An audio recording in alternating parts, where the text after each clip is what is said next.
अस्सलाम वालेकुम dear viewers, मां है अब्दुल जलील ऐं अवां ॾिसी रहिया आहियो एजे एजुकेशनल स्टूडियो।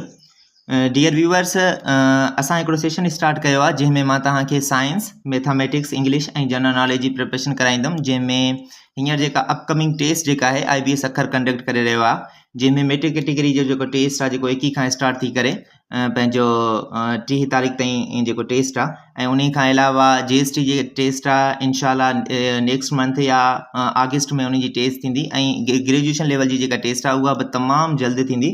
त हुन जे हवाले सां मां हिकिड़ो सेशन स्टार्ट कयो आहे जंहिंमें मां तव्हांखे मैथमेटिक्स, इंग्लिश एंड साइंस ऐं जनरल नॉलेज जी प्रिपरेशन कराईंदुमि। त असांजी जेका प्रिपरेशन आहे उहा कीअं छा जी थी वेंदी, GST जी ऐं मेट्रिक कैटेगरी जी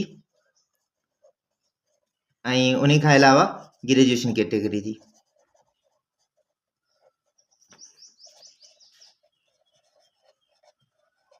ठीकु आहे, त असां जेका आहे अॼु जेको सेशन स्टार्ट कयो आहे हुन में साइंस जो सेशन स्टार्ट कयो आहे, जंहिंमें मां तव्हांखे साइंस जी जेका आहे फर्स्ट चैप्टर आहे 6वीं क्लास जो सेल वारो, उहो मां तव्हांखे पढ़ाईंदुमि।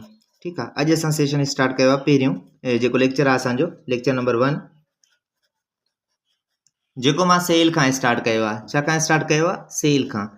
ही सेल जेका टॉपिक आहे उहा सिंटेक्स बुक बोरन जेको जामशुरू वारो आहे उन मां ई IBS अखर जेका आहे सवाल खणंदो आहे। त सिंटेक्स बुक बोरन जामशुरू वारो जेको साइंस आहे 6वीं क्लास वारो, हुन जो फर्स्ट चैप्टर जेका आहे उहा सेल जे बारे में आहे। त मां तव्हांखे तमामु शॉर्ट करे जेके अहम सवाल आहिनि उहो तव्हांखे लेक्चर में ॿुधाईंदुमि। ठीकु आहे, जेके IBS अखर सवाल ॾेई सघे थो। असां ईअं न आहे त असां हरूभरू डीपली वञूं या ईअं बसि छिके रखूं, ईअं बि न आहे। त असां जेका आहे उहे सवाल पढ़ंदासीं जेके तमामु अहम आहिनि, जेके अची सघनि था। त पहिरियों जेको असांजो टॉपिक आहे उहा आहे सेल जे बारे में। त पहिरीं ॻाल्हि त सेल आहे छा? जीअं त दीवार जेको ठहियलु हूंदो आहे, सिरनि जो ठहियलु आहे, सिर ईअं मिली करे छा था ठाहिनि? दीवार था ठाहिनि। सिर मिली करे छा था ठाहिनि? दीवार था ठाहिनि। जेकॾहिं तव्हांखे मीटर जे बारे में ख़बर हूंदो त मीटर में छा हूंदो आहे त मुख़्तलिफ़ एटम्स जेके आहिनि उहे मिली करे का बि मीटर था ठाहिनि। पोइ उहो गैस बि थी सघे थो, सॉलिड बि थी सघे थो या लिक्विड बि थी सघे थो। अहिड़े नमूने सां मुख़्तलिफ़ जेके आहिनि उहे सेल मिली करे छा था ठाहिनि? हिकिड़ो जानदार था ठाहिनि। ठीकु आहे, जेको जंहिंमें लाइफ हुजे। त सेल छा आहे? सेल जेका आहे उहा बेसिक यूनिट ऑफ लाइफ आहे। छा आहे? Cell basic unit of life आहे। इहो सवाल बि अची सघे थो त सेल छा आहे, तव्हां या ईअं चवंदो त इन ज़िंदगी जो बेसिक यूनिट छा आहे, या ईअं बि चई सघे थो एनिमल्स जो बेसिक यूनिट छा आहे, या ईअं बि चई सघे थो प्लांट जो बेसिक यूनिट छा आहे। त तव्हां छा ॿुधाईंदो?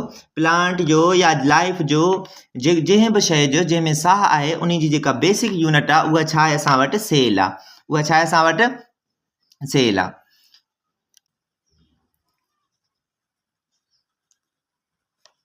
बेसिक यूनिट ऑफ लाइफ छा आहे? असां वटि सेल आहे। ठीकु आहे, हाणे असां सेल जे मुख़्तलिफ़ ऑर्गेनील जेके आहिनि, सेल जा जेके टाइप्स आहिनि, सेल में छा छा हूंदो आहे, उन्हनि जा कहिड़ा कम आहिनि, हुननि जे बारे पढ़ंदासीं। ठीकु आहे, इहो तव्हां लाज़मी यादि रखिजो। सेल छा आहे? Basic unit of life. ठीकु आहे, हाणे पहिरीं ॻाल्हि त सेल दरियाफ़्त कंहिं कयो? सेल डिस्कवर्ड कंहिं कयो? इहो सवाल लाज़मी अची सघे थो त सेल कंहिं डिस्कवर्ड कयो? त ठीकु आहे, हाणे सेल कंहिं डिस्कवर्ड कयो? Robert Hooke. कंहिं डिस्कवर्ड कयो? Robert Hooke. इहो कॾहिं डिस्कवर्ड कई? इहो 1665 में डिस्कवर्ड कई। कॾहिं डिस्कवर्ड कई? इहो 1665 में डिस्कवर्ड कई। इहो लाज़मी सवाल अची सघे थो, इहो तव्हां यादि करे छॾियो। सेल कंहिं डिस्कवर्ड कयो? रॉबर्ट हुक कयो। कॾहिं कई? 1665 में। ठीकु आहे, ऐं उन खां अलावा हाणे सेल जा असां पढ़ंदासीं पार्ट्स। त सेल जा पार्ट्स पढ़ण खां पहिरियां असां ड्रा कंदासीं त सेल कीअं हूंदो आहे, कहिड़े शेप में हूंदो आहे। त सेल जा जेके आहिनि उहे ॿ क़िस्म हूंदा आहिनि। हिकिड़ा हूंदा आहिनि प्लांट सेल, ॿिया हूंदा आहिनि एनिमल सेल। त असां सभ खां पहिरीं एनिमल सेल खे ड्रा करे हुन जा जेके ऑर्गेनील आहिनि, हुननि जा जेके पार्ट्स आहिनि, हुननि जे बारे पढ़ंदासीं। ऐं एनिमल सेल ऐं प्लांट सेल में थोरो ई डिफरेंस हूंदो आहे। ठीकु आहे, त असां हिकिड़ो हिते ड्रा था कयूं, पहिरें नंबर ते सेल ड्रा था कयूं। ठीकु आहे, हीअ मिसाल जे तौर ते असां वटि हीअ छा आहे? हिकिड़ो एनिमल सेल आहे। कहिड़ो सेल आहे असां वटि? Animal cell. हेठि असां लिखी था छॾियूं ताकी तव्हांखे मुश्किलात न थिए। हीअ छा आहे असां वटि? Animal cell. ठीकु आहे, हाणे एनिमल सेल जो जेको ॿाहिरियों जेको लेयर हूंदो आहे, आउटर लेयर, हीअ जेको मां ड्रा कयो आहे। ठीकु आहे। हीउ जेको आउटर लेयर आहे असां वटि, इन आउटर लेयर खे असां चऊं था सेल मेम्ब्रेन। इन आउटर लेयर खे असां छा था चऊं? Cell membrane. ठीकु आहे, इहो तव्हां लाज़मी यादि कयो त आउटर लेयर खे असां छा था चऊं? Cell membrane. सेल मेम्ब्रेन, ठीकु आहे। हाणे सेल मेम्ब्रेन खां बाद हिन सेल जे विच में हिकिड़ो हूंदो आहे न्यूक्लियस। सेल जे विच में छा हूंदो आहे? न्यूक्लियस। ही जेको आहे सेल जे विच में, हिन खे असां छा था चऊं? न्यूक्लियस था चऊं असां हिन खे। हिते मां लिखी थो छॾियां ताकी तव्हांखे मुश्किलात न थिए। न्यूक्लियस। देन ही विच में जेको बि जगह आहे असां वटि, इहो हिकिड़ो जेली लाइक सब्सटेंस सां भरियल हूंदो आहे। हीउ छा सां भरियल हूंदो आहे? जेली लाइक सब्सटेंस सां भरियल हूंदो आहे। ईअं चई सघे थो त जेको जेली लाइक सब्सटेंस हूंदो आहे सेल जे अंदरि, उहो छा सां भरियल हूंदो आहे? त मां तव्हांखे ॿुधाए छॾियां, हिकिड़ो जेली लाइक जेको सब्सटेंस असां वटि हूंदो आहे। हाणे हीउ सेल मेम्ब्रेन थी वियो, सेकेंड नंबर ते असांजो न्यूक्लियस थी वियो। हिननि जा मां तव्हांखे फंक्शन्स ॿुधायां थो पहिरियां, पोइ असां जेली लाइक सब्सटेंस जे तरफ़ वञूं था। हाणे सेल मेम्ब्रेन जो जेको फंक्शन हूंदो आहे, यानी जेको कमु हूंदो आहे सेल मेम्ब्रेन जो, उहो इहो हूंदो आहे त जेको बि मटीरियल सेल जे अंदरि वञे या जेको बि मटीरियल सेल खां ॿाहिरि अचे, हुन खे अंदरि वञण या हुन खे ॿाहिरि कढण जो जेको कमु हूंदो आहे, उहो कंहिंजो हूंदो आहे? सेल मेम्ब्रेन जो कमु हूंदो आहे। कंहिंजो कमु हूंदो आहे? सेल मेम्ब्रेन जो। यानी कि ईअं न थिए जो ख़राबु मादा सेल जे अंदरि थी वञनि, सेल खे ख़राबु कनि, या जेके आहिनि ख़राबु मादा जेके आहिनि सेल खां ॿाहिरि वञी सघनि या न सघनि, उहो जेको आहे पूरो कंट्रोल कंदो आहे केरु? Cell membrane. त कहिड़ा शयूं जेके आहिनि सेल जे अंदरि वञणु ॾिजनि या कहिड़ा शयूं जेके आहिनि उहे सेल खां ॿाहिरि वञणु ॾिजनि। ठीकु आहे, इहो हिन जो फंक्शन हूंदो आहे। सेल मेम्ब्रेन जो फंक्शन कहिड़ो हूंदो आहे? इहो आउटर लेयर हूंदो आहे, ऐं हिन जो कमु जेको हूंदो आहे उहो कहिड़ा शयूं सेल जे अंदरि वञनि ऐं कहिड़ा शयूं सेल जे ॿाहिरि अचनि, उहो जेको आहे उहो कंट्रोल थो करे, सेल मेम्ब्रेन कंट्रोल थो करे। वैसे पूरे सेल खे न्यूक्लियस कंट्रोल थो करे, यानी कि ईअं त चऊं त control centre of the cell छा आहे? Control centre of the cell छा आहे? न्यूक्लियस आहे। लेकिन जेकॾहिं पुछा करे का बि शइ सेल जे अंदरि वञे या सेल खां जेको ॿाहिरि निकिरे, उहो केरु कंट्रोल कंदो आहे? त उहो कंट्रोल कंदो आहे असांजो सेल मेम्ब्रेन। ठीकु आहे, इहो सेल मेम्ब्रेन जो कमु हूंदो आहे त कहिड़ियूं शयूं अंदरि उन खे वञणु छॾे ऐं कहिड़ियूं शयूं जेके आहिनि उन खां ॿाहिरि वञणु छॾे। ठीकु आहे, ॿिए नंबर ते असांजो न्यूक्लियस आहे। न्यूक्लियस मां तव्हांखे ॿुधायो आहे, उहो कंट्रोल कंदो आहे पूरे सेल खे। ठीकु आहे, हाणे असां टे नंबर ते वञूं था। ऐं टे नंबर ते मां तव्हांखे ॿुधायो आहे हिते जेली लाइक जेका आहे सब्सटेंस सां भरियल हूंदो आहे। इहो सुवाल अची सघे थो IBS अखर में, त जेली लाइक जेको सब्सटेंस हूंदो आहे सेल जे अंदरि, हुन खे असां छा था चऊं? त हाणे जेको जेली लाइक सब्सटेंस हूंदो आहे सेल जे अंदरि, असां उन खे चऊं था साइटोप्लाज़म। ठीकु आहे, विच वारो जेको बि हिसो हूंदो आहे उन खे असां छा था चऊं? साइटोप्लाज़म। छा था चऊं असां उन खे? साइटोप्लाज़म। ठीकु आहे, इहे हींअर तव्हांखे जीअं नज़र अचे, इन खे असां छा था चऊं? साइटोप्लाज़म। हाणे साइटोप्लाज़म जेका आहे उहा जेली लाइक सब्सटेंस हूंदो आहे। छा हूंदो आहे असां वटि? उहो जेली लाइक सब्सटेंस हूंदो आहे। मां हिते लिखी थो छॾियां ताकी तव्हांखे मुश्किलात न थिए। जेली लाइक सब्सटेंस हूंदो आहे जेको सेल जे अंदरि भरियल हूंदो आहे। ठीकु आहे, जेली लाइक सब्सटेंस हूंदो आहे। इहो सवाल लाज़मी अची सघे थो त जेली लाइक जेको सब्सटेंस हूंदो आहे सेल जे अंदरि, उन खे असां छा था चऊं? त उन खे असां चऊं था साइटोप्लाज़म। देन हिन जो जेको न्यूक्लियस आहे उहो कंट्रोल त कंदो आहे सेल खे, लेकिन हिन जे विच में बि जाम शयूं हूंदियूं आहिनि। मिसाल जे तौर ते हुन जे विच में क्रोमोज़ोम्स थी सघनि था, जीन्स थी सघनि था, या DNA डीऑक्सीराइबोन्यूक्लिक एसिड। इहो वरी डीप थी वेंदो। असांजो जेको 6वीं क्लास में जेको आहे असां होसी ताईं पढ़ंदासीं, लेकिन पोइ बि मां तव्हांखे ॿुधाए थो छॾियां। ही सेल जो जेको विच में जेको हूंदो आहे पंहिंजो, हिन में क्रोमोज़ोम्स हूंदा आहिनि। छा हूंदा आहिनि? क्रोमोज़ोम्स हूंदा आहिनि। ठीकु आहे, जेकॾहिं चए त बाबा सेल जे न्यूक्लियस जे अंदरि छा हूंदो आहे, त तव्हां छा ॿुधाईंदो? सेल जे न्यूक्लियस जे अंदरि छा हूंदा आहिनि? क्रोमोज़ोम्स हूंदा आहिनि। छा हूंदा आहिनि सेल जे न्यूक्लियस जे अंदरि? क्रोमोज़ोम्स हूंदा आहिनि। मां हिते लिखी थो छॾियां, चोथों छा आहे सेल जे अंदरि? क्रोमोज़ोम्स। क्रोमोज़ोम्स जेका आहे उहा पेरेंट जो डेटा रखंदो आहे, यानी कि ऑफ स्प्रिंग जेका आहे या औलाद जेको थींदो आहे हुन जो उन में जेको डेटा ट्रांसफर थींदो आहे या पास थींदो आहे, उहो क्रोमोज़ोम्स मां थींदो आहे। ठीकु आहे, उहो क्रोमोज़ोम्स जो डेटा हूंदो आहे। क्रोमोज़ोम्स जे अंदरि जेका आहे उहा जीन्स हूंदा आहिनि। जीन पोइ वरी जीन में छा आहे? DNA हूंदा आहिनि। DNA कि जो फुल फॉर्म ब पुछी सघनि था त DNA जो फुल फॉर्म छा आहे। DNA क्रोमोसोम्स या जीन इहे जेकॾहिं तव्हां पुछनि इहे किथे प्रेज़ेंट हूंदा आहिनि त इहे प्रेज़ेंट हूंदा आहिनि सेल जे न्यूक्लियस जे अंदरि। इहे किथे प्रेज़ेंट हूंदा आहिनि न्यूक्लियस जे अंदरि। ऐं ॿियो इहो बि सवाल पुछी सघनि था त DNA जो फुल फॉर्म छा आहे त DNA जो फुल फॉर्म आहे deoxy ribo nucleic acid. Deoxy ribo nucleic acid. ठीकु आहे, ही गॾियल आहे।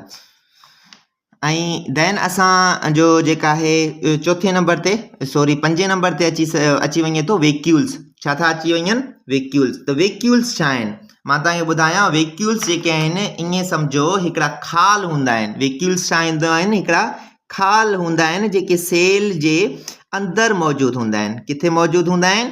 सेल जे अंदरि मौजूदु हूंदा आहिनि, जिन्हनि खे असां छा था चऊं? वेक्यूल्स। हुननि में छा प्रेज़ेंट हूंदो आहे? हुननि में प्रेज़ेंट हूंदो आहे पंहिंजो हाणे वेक्यूल जे जेके स्मॉल स्टोरेज बबल्स हूंदा आहिनि, यानी कि स्मॉल स्टोरेज बबल्स जीअं मां हिते ठाहिया आहिनि, हिननि में छा स्टोर हूंदो आहे? हिन में पहिरें नंबर ते त वाटर प्रेज़ेंट हूंदो आहे। ठीकु आहे।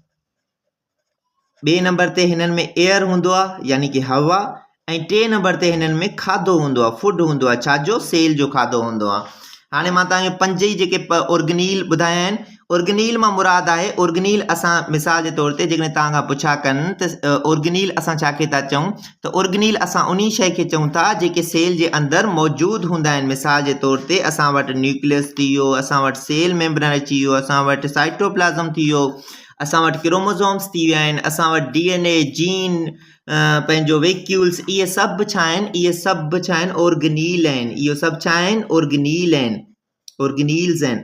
ठीकु आहे। इहे सभु छा आहिनि? ऑर्गेनील्स आहिनि। हिननि खे हिकिड़ो कलेक्टिव नाउन उन्हनि कलेक्टिव नालो ॾिनो आहे। ठीकु आहे। उन खे असां छा था चऊं? ऑर्गेनील। हाणे सभिनी जो मां तव्हांखे ॿुधायो आहे, वरी बि मां तव्हांखे सही नमूने ॿुधायां थो त जेको आउटर लेयर हूंदो आहे उन खे असां छा था चऊं? Cell membrane. जेको विच में हूंदो आहे असां उन खे चऊं था न्यूक्लियस। जेको हिननि में बबल्स लाइक जेके शयूं हूंदियूं आहिनि उन्हनि खे असां चऊं था वेक्यूल्स। जेके अंदरि जेको जेली लाइक सब्सटेंस हूंदो आहे असां वटि, उन खे असां चऊं था साइटोप्लाज़म।